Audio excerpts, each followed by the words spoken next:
The envelope arrived before sunrise, not in a convoy, not under cameras, not carried through St. Peter's Square with the theater of public authority. It came in the hands of a junior Vatican courier at 5:47 in the morning, when Rome was still gray, when the lamps inside the Apostolic Palace were brighter than the sky, and when the corridors smelled of wax, old paper, and coffee no one had finished.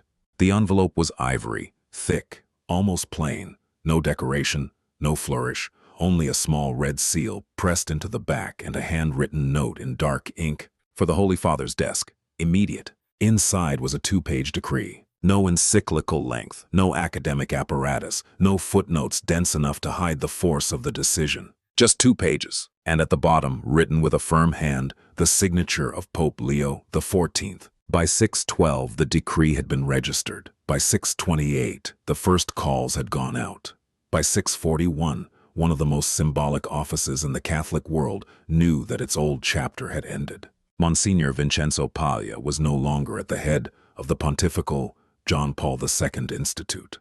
There was no press conference, no balcony appearance, no solemn mass to wrap the decision in music. Only a signature, a seal, a silence, and then the shock. Because inside Rome, some decisions sound small to outsiders, but thunder like judgment to everyone who knows where power lives. This was one of them. It did not remove a monarch. It did not close a bank. It did not abolish an ancient office, but it struck at something more delicate than marble, more explosive than money, and more intimate than politics. It struck at the question of what the Church believes about the human person: marriage, family, life, the body, conscience, truth, mercy. The very ground where modern Catholicism has been wounded, contested, and pulled in opposite directions. Before we go further, remember what this story is: a dramatized Vatican-style documentary scenario written to explore the tensions, fears, hopes, and symbols surrounding a decisive papal act.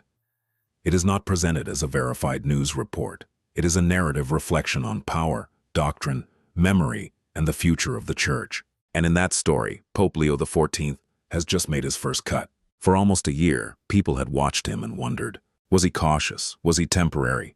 Was he a caretaker pontiff, chosen to calm Rome after years of fatigue?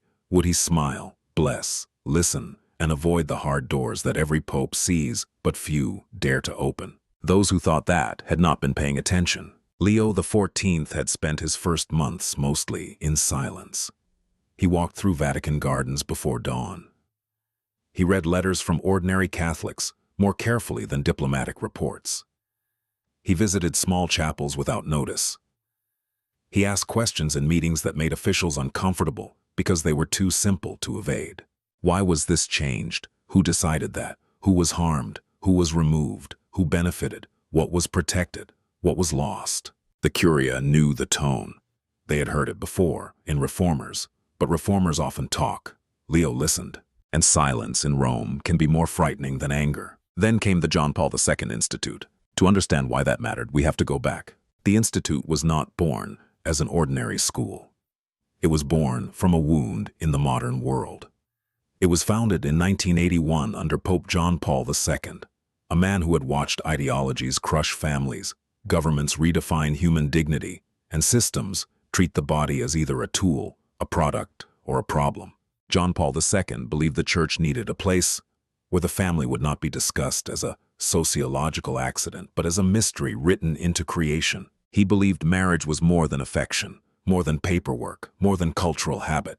He believed man and woman carried a language in the body itself, a language of gift, fidelity, fruitfulness, and covenant. He believed life had dignity, from conception to natural death. He believed the family was not an outdated structure trying to survive modernity, but the first school of love, the first altar of sacrifice, the first place where a child learns whether the world is safe enough to trust. So the Institute became a beacon. Students came from Africa, Asia, Europe, Latin America, and North America. Priests came, lay couples came, religious sisters came, scholars came, young theologians came with notebooks filled with questions.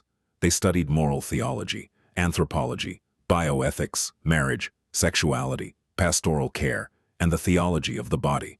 It was never only academic. People did not come there just to receive degrees. They came to be formed in a vision. they came to understand why the Church said what she said, not as a cold law, but as a protection of human dignity.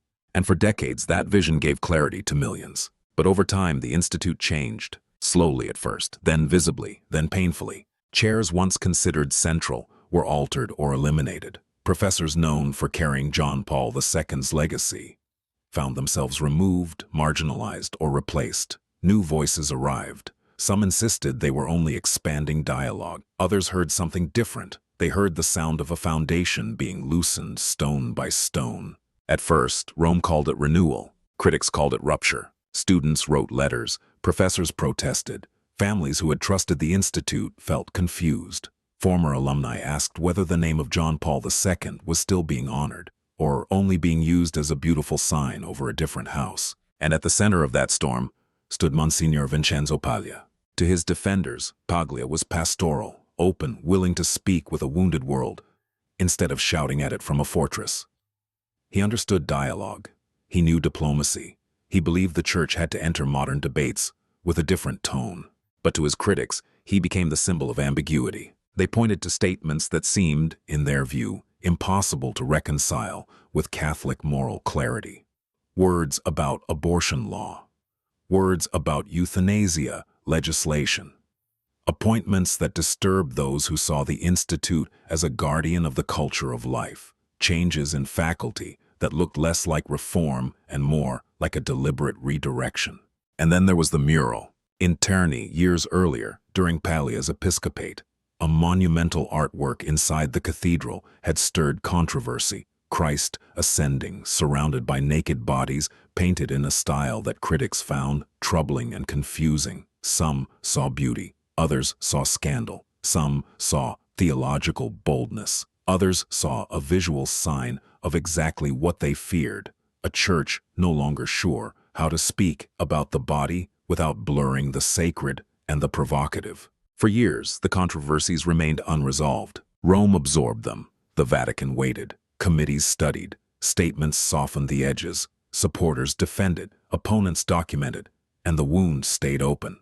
Then Leo XIV entered. The day before the decree, according to those close to him, the Pope spent 47 minutes alone in a small chapel near Santa Marta. He carried no briefing folder, only a black notebook and a small copy of John Paul II's Veritatis Splendor, its pages worn at the edges. One aide later said the Pope had marked one sentence with a narrow line of pencil. Freedom is not found in doing what one wants, but in choosing the good. Whether that sentence guided the final decision, no one can prove. But by dawn, the envelope was ready.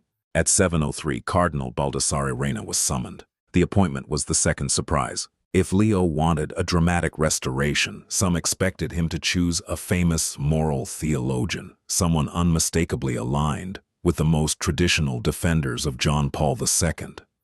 A man whose name alone would tell the world that the old foundations were being rebuilt immediately. Instead, he chose Reina, a Sicilian, pastoral, quiet, prudent, not a warrior by temperament, not a celebrity scholar, a man who had praised the courage of previous reform processes, but who also spoke often of ecclesial obedience and the need to guard what had been entrusted. That choice settled both sides. Traditional Catholics asked, why him? Reformist circles asked, what has he promised Leo? Journalists asked, is this restoration or balance? Curial officials asked something colder. Is the Pope cutting with one hand and stitching with the other? And perhaps that was the point. Leo XIV did not want revenge. He wanted direction. He did not remove Paglia to humiliate him. He removed him because the Institute had become a battlefield where the name of a saint was being used by opposing armies. And he did not appoint Reina as a trophy for any faction. He appointed him as a test of whether pastoral dialogue could exist without doctrinal drift. A test of whether the Church could listen without dissolving.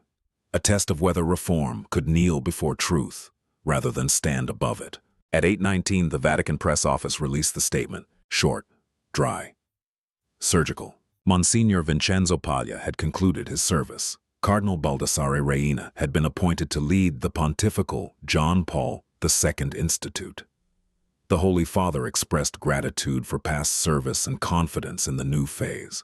That was all. But in Rome, everyone knew that was not all. Because when the Vatican says little, it often means the real message has already been sent. The first reactions came from inside the institute itself. In one classroom, a professor paused mid-lecture when his phone vibrated repeatedly. He read the headline. Then he removed his glasses and sat down without speaking.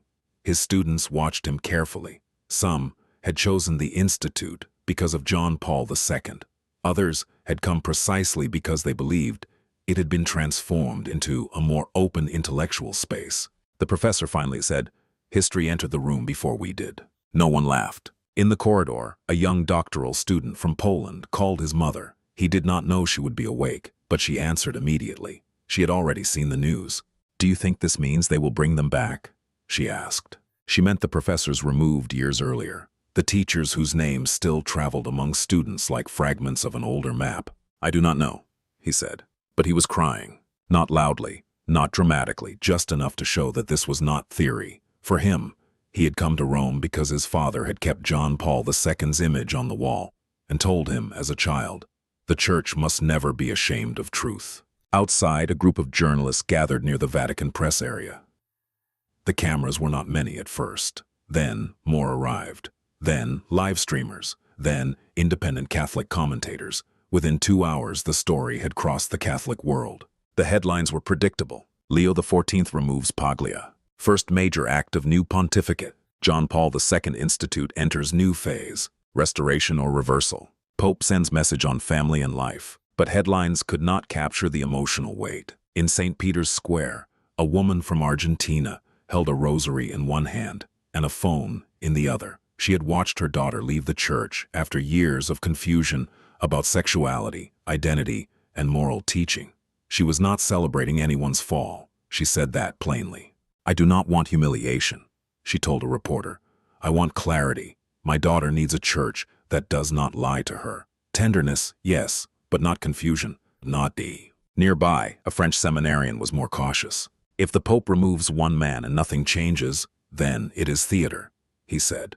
"But if the Institute returns to its mission, then today matters." That sentence would travel far, because it named the question everyone was asking. Was this a gesture, or the beginning of a government? In the Apostolic Palace, the answer was already becoming clear. Leo XIV received no large delegation that morning. He canceled one scheduled courtesy meeting and shortened another. His secretary carried messages in and out.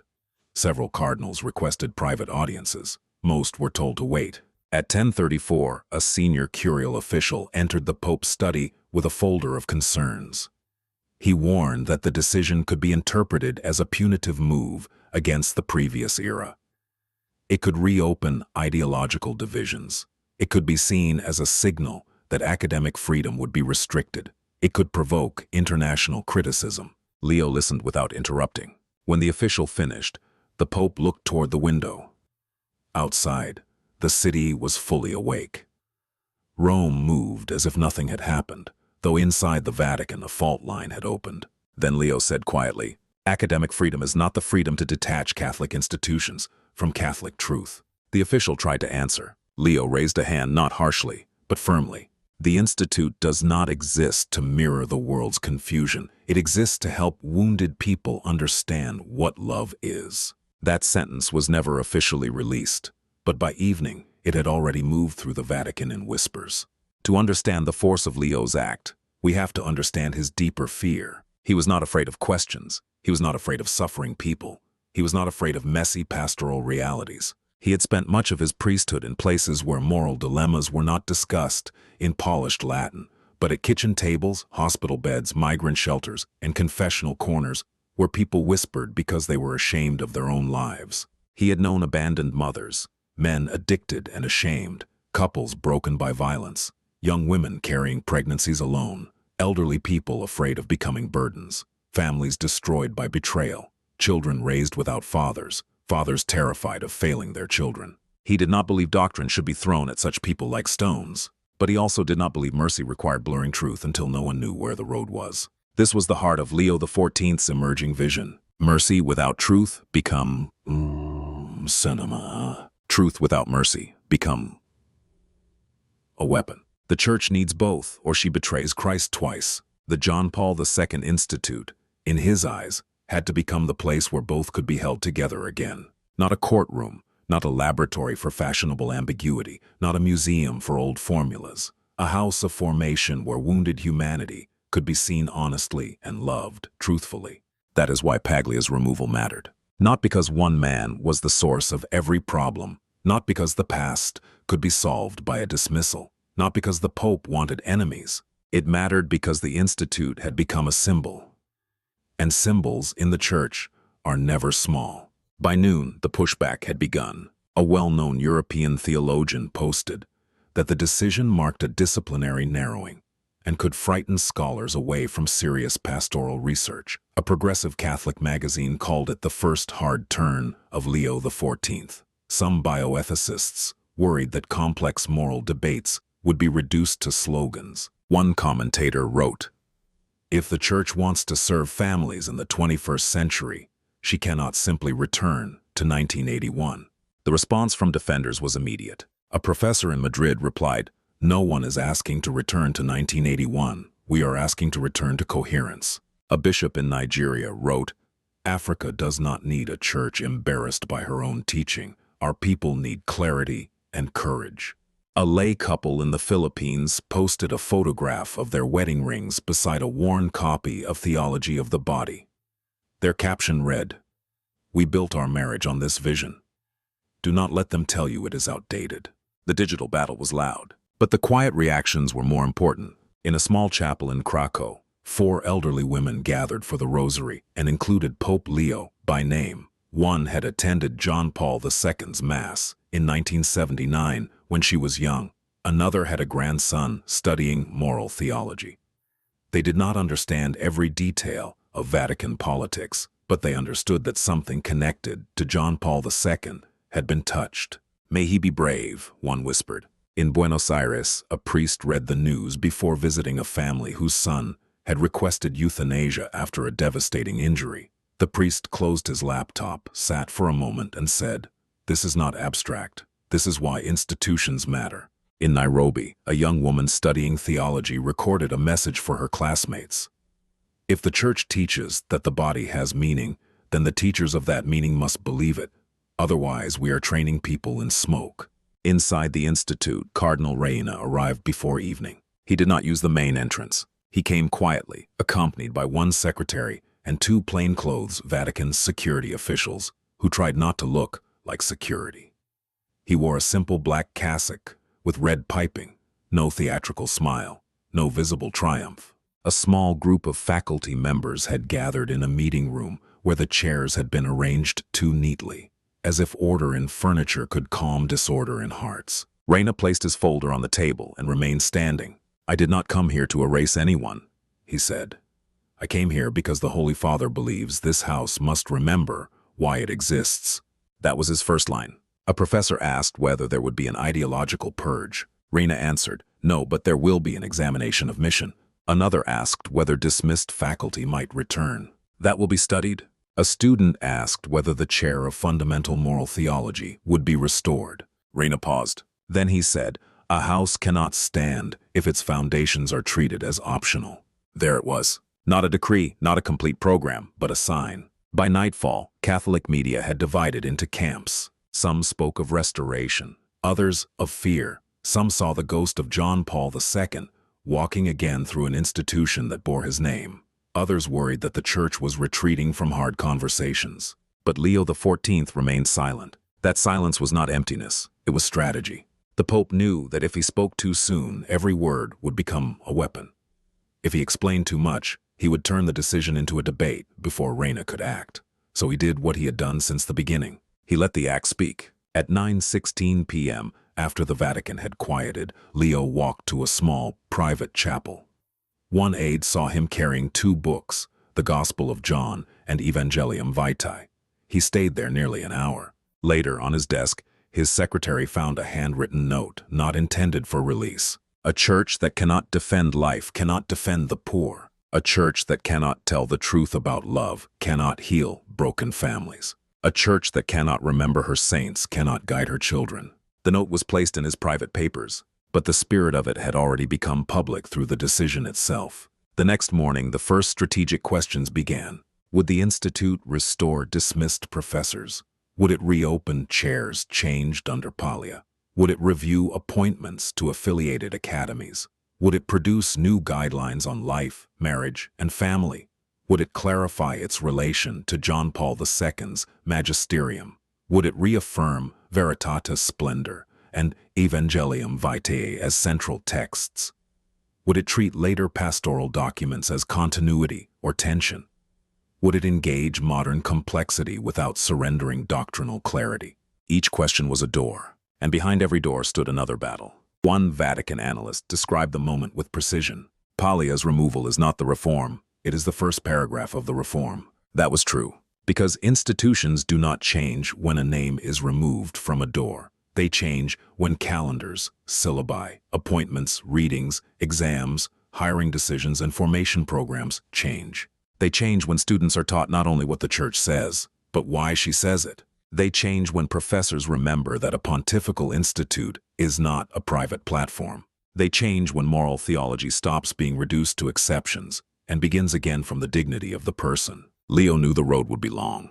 He had not removed controversy. He had uncovered it. And now everyone would see who stood where. 3 days later, a letter emerged from a group of former students. It was addressed to the Pope. Holy Father, thank you for remembering us. They wrote of years of confusion, of watching professors they trusted disappear, of wondering whether fidelity had become embarrassing. They did not ask for vengeance. They asked for truth. We do not want a church that shouts at wounded families, the letter said.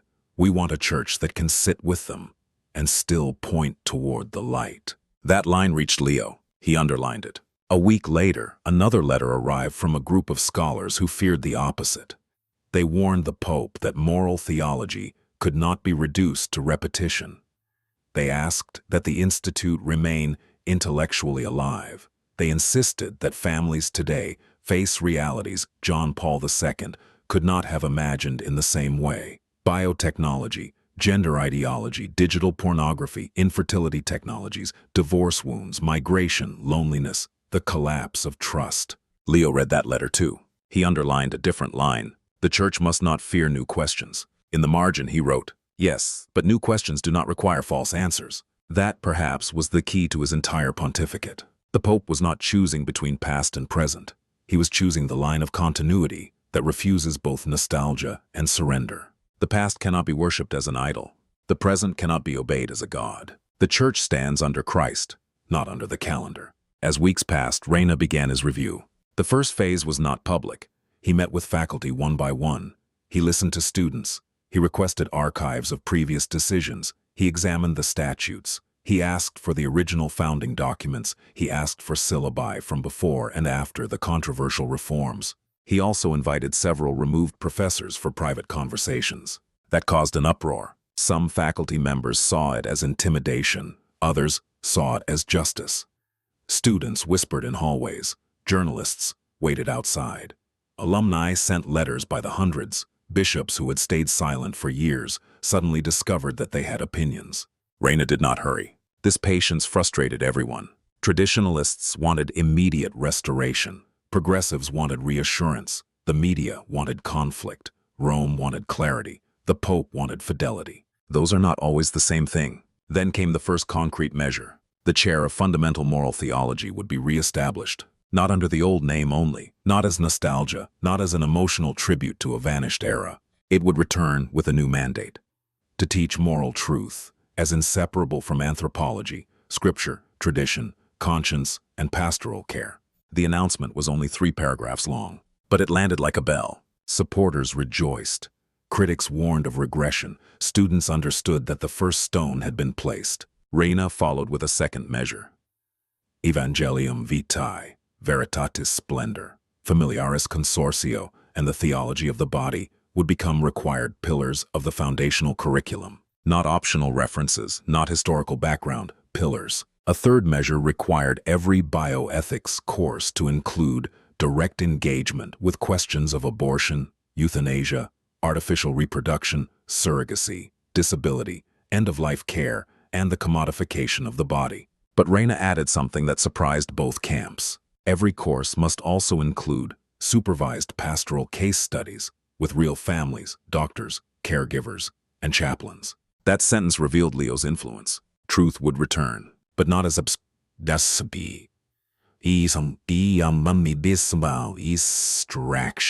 The students would not be trained to win arguments only. They would be trained to accompany people facing impossible tears. A priest from Canada wrote, "This is what we needed, clarity with contact." A lay ethicist from Germany replied, "Or contact controlled by predetermined answers." The debate continued, but the institute was moving. Meanwhile, Paglia remained silent. No long interview, no bitter statement, no direct accusation. Those close to him said he was wounded, but not surprised. He had known the new pope's concerns. He had known the institute was under review. Still, removal is different from warning. Warning leaves room for negotiation. Removal closes the door. One evening, an Italian journalist saw him entering a small chapel near Trastevere. He looked tired, older than before. He stayed only 10 minutes. The journalist did not approach. That restraint mattered. Because in a moment like this, it would be easy to turn Paglia into a villain, and Leo into a hero, or Leo into a tyrant, and Paglia into a martyr. But the truth is always more demanding. Paglia represented a direction. Leo corrected that direction. But the judgment of a direction is not the same as hatred of a man. Leo himself insisted on this privately. "We do not purify the Church by humiliating people," he told Reina. "We purify her by recovering the mission." That is why the Pope refused to let supporters use the language of personal revenge. When one conservative outlet ran a headline calling Paglia's removal the fall of the destroyer, a Vatican official quietly told them the Pope was displeased. "He wants restoration," the official said, "not cruelty." That distinction is crucial, because a church that defends life must also defend the dignity of those removed from office. A church that condemns confusion must not enjoy humiliation. A church that restores truth must not become addicted to enemies. Leo XIV understood the danger. Every reform can be poisoned by triumphalism. Every act of correction can become a theater of punishment if those who cheer it forget charity. So he walked carefully, firmly, but carefully. Then came the second major controversy. A rumor spread that Reina was considering a public act of prayer inside the institute.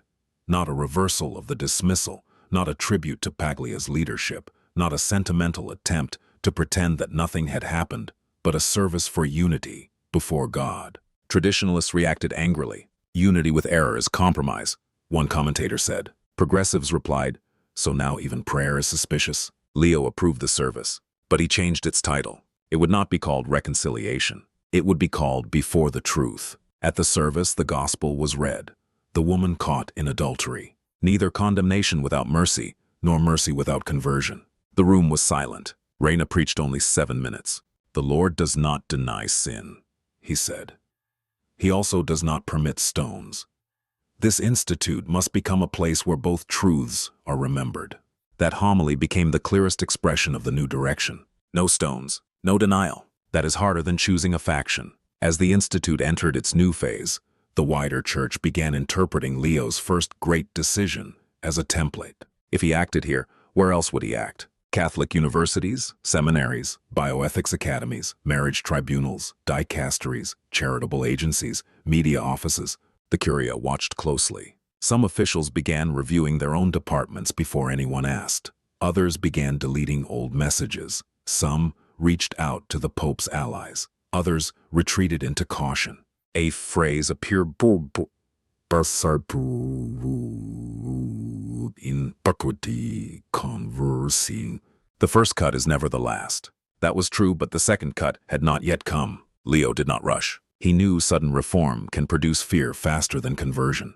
He also knew delay can become complicity. So he moved like a surgeon who understands that cutting too deep can kill the patient, but failing to cut can allow the infection to spread. The image of surgery returned again and again. Not punishment. Surgery. Necessary, painful, precise, aimed at healing. One evening, during a private dinner with a small group of bishops, Leo explained his method.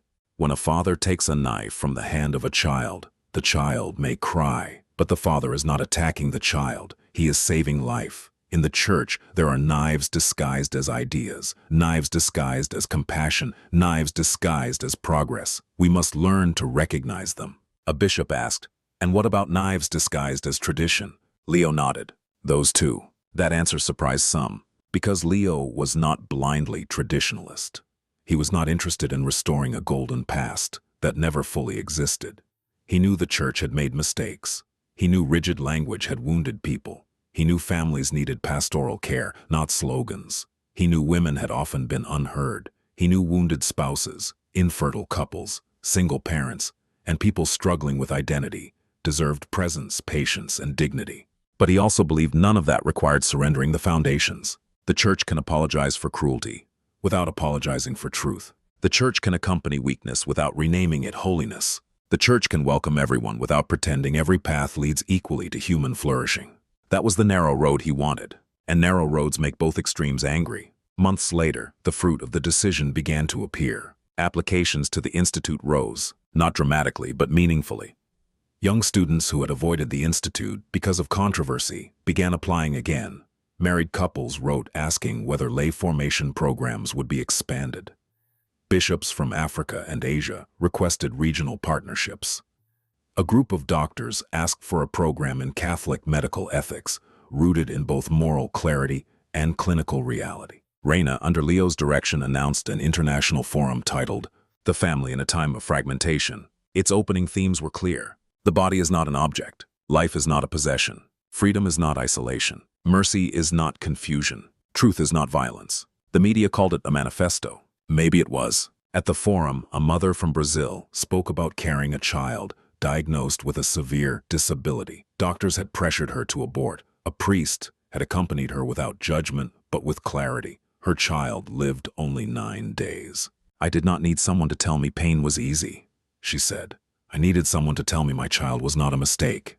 The room stood in silence. A doctor from Belgium spoke next about end-of-life care. He said patients did not usually ask to die because they loved death. They asked because they feared abandonment. "If the Church speaks about euthanasia," he said, "she must also build communities where no one dies alone." Leo, watching from a private feed, closed his eyes. This was what he wanted. Not slogans, not fear, not fashionable compromise. A Church that speaks truth and then becomes responsible for the wounds that truth touches. The Institute was not fully healed. No institution is healed in months.